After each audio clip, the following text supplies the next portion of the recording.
महाभारत के प्रेमियों, मैं राम सागर शास्त्री आप लोगों के समक्ष रखने जा रहा हूँ यक्ष और युधिष्ठिर संवाद। देखिए, जिस समय जुआ खेलने के कारण युधिष्ठिर का द्रौपदी और भाइयों सहित 12 वर्ष का वनवास और 1 वर्ष का अज्ञातवास हो गया, तो 5 पांडव जंगल में रहकर अपना समय व्यतीत करने लगे। एक दिन की बात है, धर्मराज युधिष्ठिर को प्यास लगी। उन्होंने सहदेव से कहा, जाओ सरोवर से पानी ले आओ। सहदेव एक चमत्कारी तालाब पर पहुंचे। उस तालाब पर अदृश्य रूप में एक यक्ष रहता था। सहदेव को प्यास लगी थी। उन्होंने ज्यों ही अंजलि में जल भरकर पीना चाहा, त्यों ही उन्हें एक अदृश्य आवाज सुनाई पड़ी, ठहरो, पहले मेरे प्रश्नों के उत्तर दो, इसके बाद तुम अपनी प्यास बुझा सकते हो। परंतु सहदेव ने उस वाणी पर कोई ध्यान नहीं दिया। अस्तु जल पीते ही वे निर्जीव हो गए। धर्मराज ने इस बार नकुल को भेजा, परंतु उनका भी यही हाल हुआ। विलंब देखकर धर्मराज ने अर्जुन को भेजा, परंतु जल को पीने से वे भी निर्जीव हो गए। अर्जुन के बाद भीमसेन पहुंचे, परंतु जल पीते ही वे भी निर्जीव हो गए। उस समय धर्मराज युधिष्ठिर स्वयं सरोवर पर पहुंचे और भाइयों को निर्जीव देखकर दुखी हो गए। उसी समय यक्ष उनके सामने प्रकट हो गया। उसने कहा, तुम्हारे भाइयों ने हमारी बात पर ध्यान नहीं दिया, इसलिए इनकी यह हालत हुई है। अगर तुम इनका अनुकरण करोगे तो तुम्हारा भी यही हाल होगा। आज तो पहले मेरे प्रश्नों का उत्तर दो, तभी तुम इस सरोवर से जल ले जा सकते हो। यक्ष ने पहला प्रश्न पूछा, बताओ मैं कौन हूँ? युधिष्ठिर ने कहा, तुम न शरीर हो, न इंद्रिय हो और न मन हो। तुम शुद्ध चेतना हो जो सर्वसाक्षी है। यक्ष ने कहा, बताओ इस जीवन का उद्देश्य क्या है? युधिष्ठिर ने कहा, जीवन का उद्देश्य उसी चेतना को जानना है जो जन्म और मरण के बंधन से मुक्त है। यक्ष ने पूछा, जन्म का कारण क्या है? युधिष्ठिर ने कहा, अतृप्त वासनाएं, कामनाएं और कर्म फल ही जन्म का कारण है। यक्ष ने पूछा, जन्म मरण के बंधन से मुक्त कौन है? युधिष्ठिर ने कहा, जिसने स्वयं को और उस आत्मा को जान लिया, वह जन्म मरण के बंधन से मुक्त है। यक्ष ने पूछा, वासना और जन्म का क्या संबंध है? युधिष्ठिर बोले, मनुष्य की जैसी वासना होती है वैसा ही उसका जन्म होता है। यदि वासनाएं पशुतुल्य हैं तो पशु योनि में जन्म लेना पड़ता है।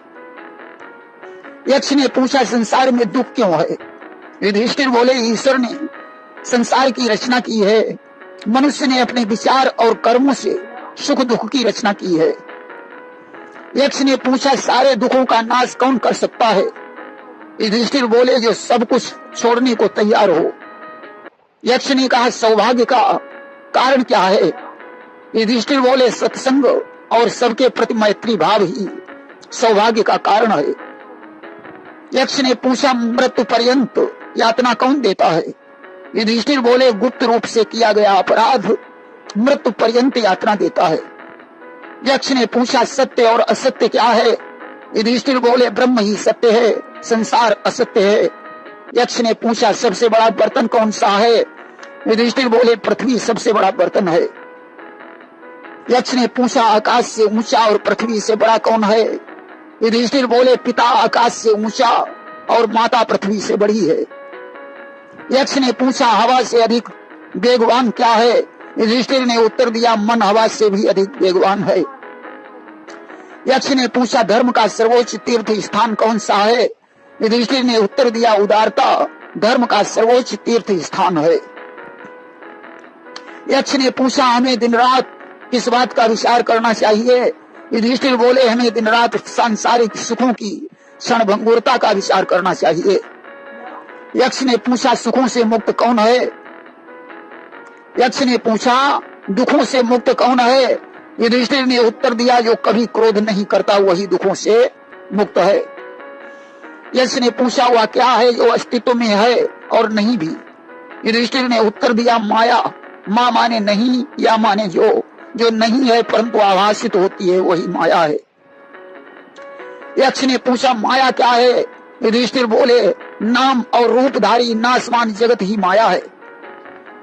यक्ष ने पूछा अज्ञान क्या है? युधिष्ठिर बोले आत्मज्ञान का अभाव ही अज्ञान है। यक्ष ने पूछा मुक्त कौन है? युधिष्ठिर बोले जो अज्ञान से परे है वही मुक्त है। यक्ष ने पूछा भय से मुक्ति कैसे मिलती है? युधिष्ठिर बोले वैराग्य द्वारा। यक्ष ने पूछा संसार को कौन जीतता है? युधिष्ठिर बोले जिसमें सत्य और श्रद्धा हो वही संसार को जीतता है। यक्ष ने पूछा क्या खोकर मनुष्य धनी बनता है? युधिष्ठिर ने उत्तर दिया लालच खोकर मनुष्य धनी बनता है। यक्ष ने पूछा क्या खो जाने पर मनुष्य को दुख होता है? युधिष्ठिर ने उत्तर दिया क्रोध खो जाने पर मनुष्य को दुख होता है। यक्ष ने पूछा क्या छोड़कर मनुष्य सबका प्रिय बन जाता है? युधिष्ठिर बोले अहंकार को छोड़कर मनुष्य सबका प्रिय बन जाता है। यक्ष ने पूछा घर में रहने वाले का मित्र कौन है? युधिष्ठिर ने कहा पत्नी। यक्ष ने पूछा विदेश जाने पर साथी कौन है? युधिष्ठिर ने कहा विद्या। यक्ष ने पूछा चिता से बड़ी चीज क्या है? युधिष्ठिर बोले चिंता। यक्ष ने पूछा किस शास्त्र को पढ़ने से मनुष्य बुद्धिमान बनता है? युधिष्ठिर बोले महान लोगों की संगत से मनुष्य बुद्धिमान बनता है। यक्ष ने पूछा आपत्ति काल में कौन साथ देता है? युधिष्ठिर बोले धैर्य। यक्ष ने पूछा सूर्य किसकी आज्ञा से उदय होता है? युधिष्ठिर ने उत्तर दिया परमात्मा की आज्ञा से। यक्ष ने पूछा अस्थाई क्या है? युधिष्ठिर बोले यौवन धन और जीवन अस्थाई है। यक्ष ने पूछा जागते हुए भी कौन सो रहा है? युधिष्ठिर ने कहा जो आत्मा को नहीं जानता है वह जागते हुए भी सो रहा है। यक्ष ने पूछा नरक क्या है? युधिष्ठिर बोले इंद्रियों की गुलामी ही नरक है। यक्ष ने पूछा चोर कौन है? युधिष्ठिर बोले जो इंद्रियों को हर लेता है वही चोर है। यक्ष ने पूछा बुद्धिमान कौन है? युधिष्ठिर बोले जिसके पास विवेक है वही बुद्धिमान है। यक्ष ने पूछा मुक्ति क्या है? युधिष्ठिर बोले अनासक्ति ही मुक्ति का द्वार है। यक्ष ने पूछा आसक्ति क्या है? युधिष्ठिर बोले प्रेम में मांग अपेक्षा और अधिकार ही आसक्ति है। यक्ष ने पूछा नशा क्या है? युधिष्ठिर बोले आसक्ति ही सबसे बड़ा नशा है। यक्ष ने पूछा सच्चा प्रेम क्या है? युधिष्ठिर बोले स्वयं को सभी में देखना ही सच्चा प्रेम है। यक्ष ने पूछा चित्त पर नियंत्रण कैसे संभव है? युधिष्ठिर ने उत्तर दिया इच्छाओं पर विजय करके चित्त पर नियंत्रण किया जा सकता है। यक्ष ने पूछा सुख का कारण क्या है? युधिष्ठिर बोले सत्य सदाचार प्रेम और क्षमा सुख का कारण है। यक्ष ने पूछा शांति का रहस्य क्या है? युधिष्ठिर बोले असत्य अनाचार घृणा क्रोध का त्याग ही शांति का मार्ग है। यक्ष ने पूछा ईश्वर की रचना किसने की है? युधिष्ठिर बोले ईश्वर अजन्मा अमृत और अकारण है। यक्ष ने पूछा ईश्वर क्या कार्य करता है? युधिष्ठिर बोले रचना पालन और संहार ईश्वर का कार्य है। यक्ष ने पूछा ईश्वर का स्वभाव स्वरूप कैसा है? युधिष्ठिर बोले ईश्वर का सच्चिदानंद स्वरूप है। यक्ष ने पूछा क्या वास्तव में ईश्वर है? युधिष्ठिर बोले कारण के बिना कार्य नहीं होता। यह संसार उस कारण अस्तित्व का प्रमाण है। यक्ष ने पूछा संसार में दुख क्या है? युधिष्ठिर बोले लालच स्वार्थ भय के कारण संसार में दुख होता है। यक्ष ने पूछा जन्म और मरण के बंधन से मुक्त कौन है? युधिष्ठिर बोले जिसने स्वयं को और आत्मा को जान लिया है वही जन्म मरण के बंधन से मुक्त है। यक्ष ने पूछा यज्ञीय साम वस्तु कौन सी है? युधिष्ठिर ने कहा प्राण ही यज्ञीय साम वस्तु है। यक्ष ने पूछा ब्राह्मणों में देवत्व क्या है? युधिष्ठिर बोले वेदों का स्वाध्याय ही ब्राह्मणों में देवत्व है। श्रुति के द्वारा मनुष्य श्रोत्रिय स्मृति से महत तप से द्वितीयवान और गुरुजनों की सेवा से बुद्धिमान बनता है। यक्ष ने पूछा शरीर में दुर्जय शत्रु क्या है? युधिष्ठिर बोले क्रोध। यक्ष ने पूछा मनुष्य में सबसे बड़ी बीमारी क्या है? युधिष्ठिर बोले लोभ ही सबसे बड़ी बीमारी है। यक्ष ने पूछा सज्जन और दुर्जन किसे कहते हैं? युधिष्ठिर बोले जो तन मन धन से सभी प्राणियों की भलाई करता है वह सज्जन है। जिसके अंदर दूसरे के लिए दया भाव नहीं है वही दुर्जन है। यक्ष ने पूछा सुख क्या है? युधिष्ठिर बोले शील और सच्चरिता, शील और सच्चरित पर आधारित वस्तु ही सुख है। यक्ष ने पूछा ईश्वर कहाँ है? युधिष्ठिर बोले अध्यात्म में ईश्वर है। यक्ष ने पूछा भाग्य क्या है? युधिष्ठिर बोले क्रिया और कार्य का परिणाम ही भाग्य है। आज का प्रयत्न कल का भाग्य बनता है। यक्ष ने पूछा चित्त में उद्वेग कौन पैदा करता है? युधिष्ठिर बोले इच्छाएं और कामनाएं चित्त में उद्वेग पैदा करती हैं।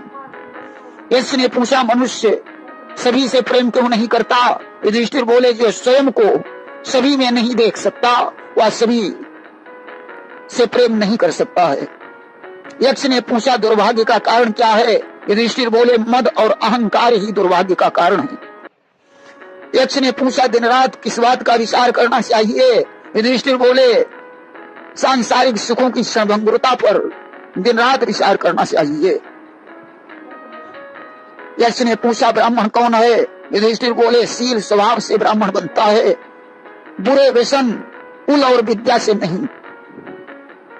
यक्ष ने पूछा मरने पर मनुष्य के साथ क्या जाता है? युधिष्ठिर ने कहा धर्म। यक्ष ने पूछा मनुष्य का साथी कौन है? युधिष्ठिर बोले धैर्य ही मनुष्य का सच्चा साथी है। यक्ष ने पूछा स्थायित्व क्या है? युधिष्ठिर बोले अपने धर्म में स्थिर रहना ही स्थायित्व है। यक्ष ने पूछा धैर्य क्या है? युधिष्ठिर बोले अपनी इंद्रियों पर नियंत्रण करना ही धैर्य है। यक्ष ने पूछा स्नान क्या है? युधिष्ठिर बोले मन की मलिनता को धो डालना ही स्नान है। यक्ष ने पूछा दान क्या है? युधिष्ठिर बोले प्राणी मात्र की रक्षा करना सबसे बड़ा दान है। यक्ष ने पूछा मरणासन्न वृद्ध का मित्र कौन है? युधिष्ठिर बोले दान। यक्ष ने पूछा मनुष्य की रक्षा किससे होती है? युधिष्ठिर बोले धर्म से। यक्ष ने पूछा धर्म का सर्वोच्च स्थान क्या है? युधिष्ठिर बोले उदारता। यक्ष ने पूछा सबसे बड़ी खुशी क्या है? युधिष्ठिर बोले संतोष ही सबसे बड़ी खुशी है। यक्ष ने पूछा सबसे कीमती संपत्ति क्या है? युधिष्ठिर ने कहा ज्ञान ही सबसे कीमती संपत्ति है। यक्ष ने पूछा सबसे बड़ा आश्चर्य क्या है?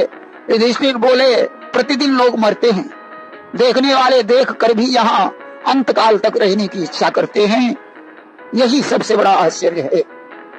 आज युधिष्ठिर के मुख से सभी प्रश्नों के उत्तर सुनकर यक्ष प्रसन्न हुआ और उसने कहा अब मैं तुम्हारे चारों भाइयों में से किसी एक को जीवित कर सकता हूँ। युधिष्ठिर बोले तो ऐसा करो, मेरे भाई नकुल को जीवित कर दो। यक्ष ने कहा राजन, भीम और अर्जुन को छोड़कर तुम नकुल को ही जीवित क्यों करवाना चाहते हो? युधिष्ठिर ने कहा हमारे पिता की 2 पत्नियां थीं, एक माँ के हम 4 पुत्र हैं, परंतु नकुल अपनी माता माद्री का अकेला पुत्र है। इस बात पर प्रसन्न होकर यक्ष ने चारों भाइयों को जीवित कर दिया और युधिष्ठिर से कहा कि मैं आपको वरदान देता हूँ कि आपका 13वां वर्ष सुख से व्यतीत हो जाएगा, कोई आपको पहचान नहीं पाएगा। आज आशीर्वाद देकर यक्ष वहां से चला गया। प्रेम से बोलिए वृंदावन बिहारी लाल की जय।